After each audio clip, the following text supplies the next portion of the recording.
মানৱ চেণ্টাৰৰ নতুন ভিডিঅ' এটালৈ সকলোকে স্বাগতম জনাইছো। তো ৰাজ্যৰ মহিলা আত্মসহায়ক গোটৰ সদস্যসকলৰ বাবে এটা ভাল খবৰ। অসম চৰকাৰে নতুনকৈ গঠন হোৱা মহিলা আত্মসহায়ক গোটসমূহক প্ৰদান কৰিব 25,000 টকাৰ আৰ্থিক অনুদান। তো অসম চৰকাৰৰ পঞ্চায়ত আৰু গ্ৰাম উন্নয়ন বিভাগৰ উদ্যোগত ৰূপায়ণ হৈ থকা এখন আঁচনি হৈছে কনকলতা মহিলা সবলীকৰণ যোজনা। এই আঁচনিখনৰ অধীনত গ্ৰাম্য অৰ্থনীতি সবল কৰিবলৈ বা গাঁৱৰ মহিলাসকলক স্বাৱলম্বী কৰিবলৈ আত্মসহায়ক গোটসমূহক আৰ্থিক অনুদান প্ৰদান কৰি অহা হৈছে। ইতিমধ্যে বহুতো মহিলা আত্মসহায়ক গোটে 25,000 আৰু 50,000 টকাৰ আৰ্থিক অনুদান পাবলৈ সক্ষম হৈছে।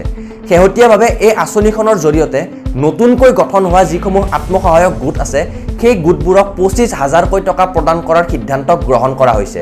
গতিকে আপোনাৰ যদি এটা নতুন আত্মসহায়ক গোট গঠন হৈছে বা আপুনি যদি এটা নতুনকৈ আত্মসহায়ক গোটত অন্তৰ্ভুক্ত হৈছে তেন্তে এই আঁচনিখনৰ জৰিয়তে এপ্লাই কৰি 25,000 টকাৰ আৰ্থিক অনুদান পাব পাৰিব। তো আঁচনিখনত এপ্লাই কৰিবৰ বাবে কি ধৰণৰ যোগ্যতা থাকিব লাগিব বা আপোনালোকে এই আঁচনিখনত ক'ত আৰু কেনেকৈ এপ্লাই কৰিব পাৰিব সেই গোটেইখিনি এই ভিডিঅ'টোত জনাম। গতিকে সম্পূৰ্ণ ভিডিঅ'টো শেষলৈ চাই থাকিব। তো প্ৰথমতে চাই লওক কনকলতা মহিলা সবলীকৰণ যোজনা যিখন আঁচনি তাৰ সুবিধাসমূহ। তো মই আপোনালোকক ইতিমধ্যে জনালোৱে যে এই আঁচনিখনৰ অধীনত নতুন আত্মসহায়ক গোটসমূহক 25,000 টকাৰ আৰ্থিক অনুদান প্ৰদান কৰা হ'ব। দ্বিতীয়তে ইয়াত উল্লেখ কৰিছে ৰাষ্ট্ৰীয় গ্ৰামীণ জীৱিকা অভিযানৰ অধীনত 15,000 টকা লাভ কৰা গোটসমূহক 10,000 টকাৰ আৰ্থিক অনুদান প্ৰদান কৰা হ'ব। গতিকে ইতিমধ্যে যিসমূহ গোটে ৰাষ্ট্ৰীয় গ্ৰামীণ জীৱিকা অভিযানৰ অধীনত 15,000 টকা লাভ কৰিছিল তেওঁলোকক অতিৰিক্তভাৱে 10,000 টকা প্ৰদান কৰা হ'ব। তো এই আঁচনিখনৰ অধীনত এতিয়ালৈ 86,000 প্ৰায় 86,000টা আত্মসহায়ক গোটে 430 কোটি টকাৰ আৰ্থিক অনুদান পাবলৈ সক্ষম হৈছে। গতিকে আপোনাৰ গোটটোৱেও এই আৰ্থিক অনুদান পাব পাৰিব।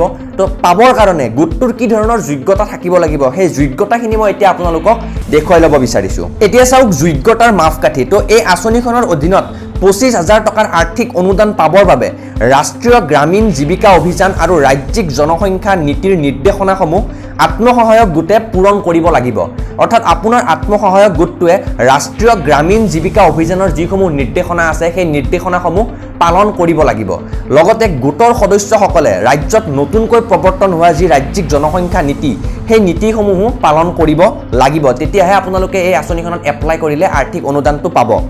দ্বিতীয় পইণ্টটো ইম্পৰ্টেণ্ট। ইয়াত কোৱা হৈছে যে আপোনালোকৰ যিটো গোট সেই গোটটোৱে সঘনাই বৈঠক অনুষ্ঠিত কৰিব লাগিব। যিসমূহ বৈঠক অনুষ্ঠিত কৰিব বা গোটৰ মিটিং অনুষ্ঠিত কৰিব সেই মিটিংসমূহৰ প্ৰপাৰ ৰেজিষ্টাৰ মেইনটেইন কৰিব লাগিব। কিমান তাৰিখে কিমান জাগাত কিমান সময়ত আপোনালোকে মিটিং কৰিলে সেই গোটেইবোৰ আপোনালোকে সঠিকভাৱে লিখি ৰেজিষ্টাৰ এখন মেইনটেইন কৰিব লাগিব।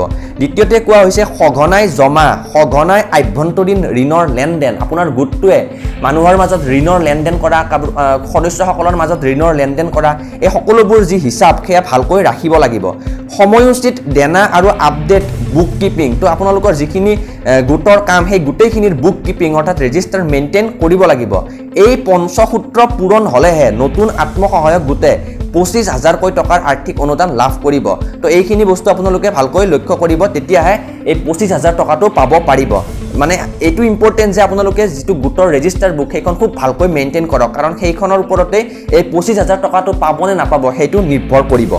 তো লগতে 3 নম্বৰ পইণ্টত কোৱা হৈছে চাওক গোট গঠনৰ ক্ৰমে 6 মাহ 18 মাহ 30 মাহ আৰু 54 মাহ সম্পূৰ্ণ হ'লে 20,000 30,000 60,000 আৰু 1,25,000 টকালৈ মূলধন ৰাজসাহাৰ্য আগবঢ়োৱা হয়। তো এইটো ইম্পৰ্টেণ্ট যে আপোনালোকে যদিহে গোটৰ নামত লোন লয় তেন্তে আপোনালোকৰ গোটটোৰ সময় অনুসৰি 6 মাহ 18 মাহ 30 মাহ 54 মাহ গঠন হোৱাৰ যিটো সময় সেই অনুসৰি 20,000 30,000 60,000 বা 1,25,000 টকালৈকে মূলধনৰ যিটো ৰাজসাহাৰ্য পাব পাৰে বা আপোনালোকৰ যিটো লোন ল'ব সেই লোনৰ ওপৰত ৰাজসাহাৰ্য পাব পাৰে। তো এইখিনি হ'ল আপোনালোকৰ যোগ্যতাৰ মাপকাঠি। এতিয়া মই আপোনালোকক জনাব বিচাৰিছোঁ যে এই আঁচনিখনত এপ্লাই ক'ত আৰু কেনেকৈ কৰিব পাৰিব। এই আঁচনিখনত এপ্লাই কৰি 25,000 টকাৰ আৰ্থিক অনুদানটো পাবৰ বাবে আপোনালোকে অনলাইন বা অফলাইন এই দুয়োটা মাধ্যমতে এপ্লিকেশ্যন কৰিব পাৰিব। তো অনলাইনত এপ্লিকেশ্যন কৰিবৰ বাবে আপোনালোকে অসম ৰাজ্যিক গ্ৰামীণ জীৱিকা অভিযান বা আসাম ষ্টেট ৰুৰেল লাইভলিহুড মিছনৰ যিটো অফিচিয়েল ৱেবছাইট তাত গৈও আপোনালোকে অনলাইনৰ মাধ্যমত আঁচনিখনৰ বাবে এপ্লাই কৰিব পাৰিব নাইবা আপোনালোকে পঞ্চায়তৰ কাৰ্যালয়ত গৈ তাৰ পৰা পত্ৰ সংগ্ৰহ কৰি বা এপ্লিকেশ্যন ফৰ্মখন সংগ্ৰহ কৰি তাক সঠিকভাৱে ফিল আপ কৰি পঞ্চায়তৰ কাৰ্যালয়তে জমা কৰিব পাৰিব গতিকে এই আঁচনিখনত এপ্লাই কৰিবৰ বাবে আপোনালোকে ওচৰতে থকা পঞ্চায়তৰ কাৰ্যালয়লৈ গৈ আঁচনিখনৰ যি এপ্লিকেশ্যনৰ প্ৰচেছ সেইটো চলি আছে নে নাই এবাৰ খবৰ কৰিব যদিহে চলি আছে তাত আপোনালোকে এপ্লিকেশ্যন ফৰ্মখন পাই যাব সেই ফৰ্মখন ফিল আপ কৰি পঞ্চায়তৰ কাৰ্যালয়তে দাখিল কৰিব পাৰিব গতিকে এই আঁচনিখন সন্দৰ্ভত যদিহে আপোনালোকৰ আৰু অধিক কিবা জানিবলগীয়া আছে তেন্তে কমেণ্ট বক্সত কমেণ্ট কৰক মই আপোনালোক প্ৰত্যেককে ৰিপ্লাই কৰিবলৈ চেষ্টা কৰিম লগতে নতুন আত্মসহায়ক গোট এটা কেনেকৈ গঠন কৰিব পাৰি বা নতুন আত্মসহায়ক গোটৰ যিখন ৰেজিষ্টাৰ সেইখন কেনেকৈ মেইনটেইন কৰিলে এই আৰ্থিক অনুদানটো পোৱাত সুবিধা হ'ব সেই বিষয়ে আপোনালোকে মোৰ পৰা পাৰ্সোনেলি যদি জানিব বিচাৰে তেন্তে ইনষ্টাগ্ৰামত মোক যোগাযোগ কৰিব পাৰে ইনষ্টাগ্ৰাম একাউণ্টৰ লিংক ডেছক্ৰিপশ্যনত দিয়া আছে তাৰ পৰা গৈ আপোনালোকে মেছেজ কৰিব মই তাত ৰেজিষ্টাৰৰ কিছুমান চেম্পল আপোনালোকক দেখুৱাই দিব পাৰিম তো এই ভিডিঅ'টোত ইমানখিনিয়ে যদিহে ভাল পালে তেন্তে লাইক কৰিব আৰু আহিবলগীয়া নতুন এনেকুৱা ইনফৰ্মেটিভ ভিডিঅ'বোৰৰ বাবে চেনেলটো ছাবস্ক্ৰাইব কৰি ৰাখিবলৈ নাপাহৰিব